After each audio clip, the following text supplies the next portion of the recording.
Assalamualaikum warahmatullahi wabarakatuh. Perkenalkan, nama saya Syarifah Hayati dengan NIM 2523007 dari kelas 4A PTIK.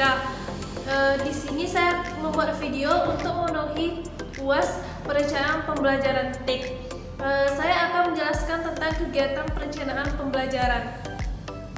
Apa itu kegiatan perencanaan pembelajaran? Pertama, kita harus tahu terlebih dahulu apa itu perencanaan. Nah, perencanaan adalah langkah-langkah yang dilakukan sebelum melakukan suatu tugas, melibatkan pemikiran dan penuh strategi untuk mencapai tujuan tertentu.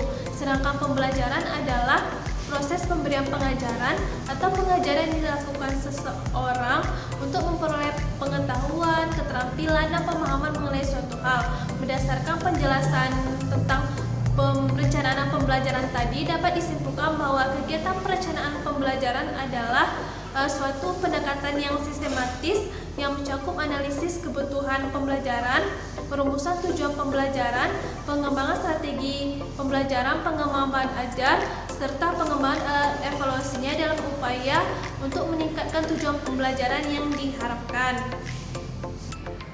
Baiklah, selanjutnya kita akan menjelaskan tentang langkah-langkah kegiatan perencanaan. Yang pertama, pahami tujuan.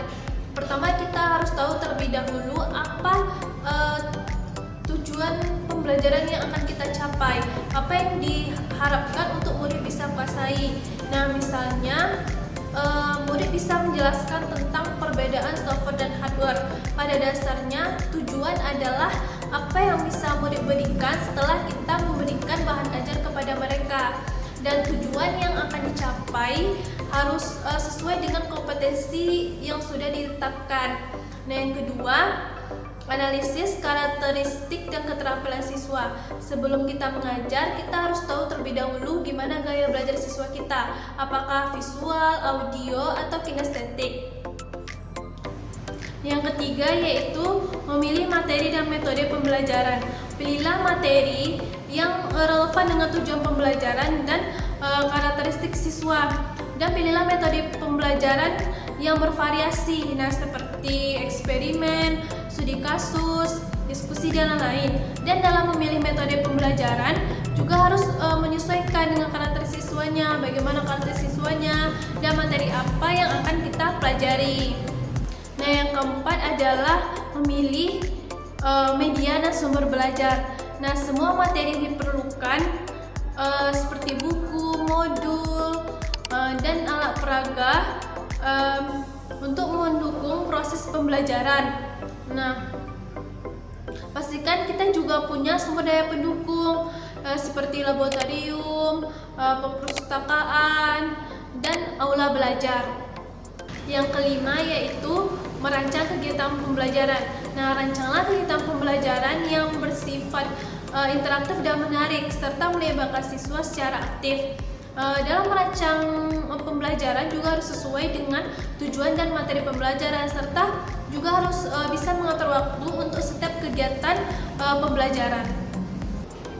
Yang keenam yaitu memilih metode penilaian. Nah, pilihlah metode penilaian yang akan kita gunakan. Apakah bentuk penilaian kita formatif, yaitu bentuk penilaian di dalam proses pembelajaran, atau bentuk penilaian sumatif, yaitu bentuk penilaian di akhir pembelajaran. Dan pilihlah instrumen penilaian. Nah, apakah instrumen penilaian kita berbentuk teks tertulis, diskusi kelompok, tugas individu, presentasi, dan lain-lain. Dan kita juga harus memberikan umpan balik yang konstruktif kepada siswa agar siswa lebih bersemangat dan aktif di dalam proses pembelajaran. Yang ketujuh yaitu komunikasi ekspektasi.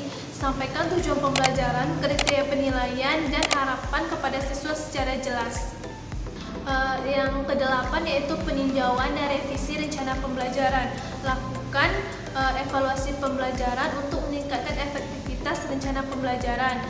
Nah, lakukanlah revisi jika diperlukan untuk meningkatkan kualitas pembelajaran, dan evaluasi dan revisi dilakukan berkelanjutan. Artinya setiap proses pembelajaran yang dilakukan harus ada evaluasinya.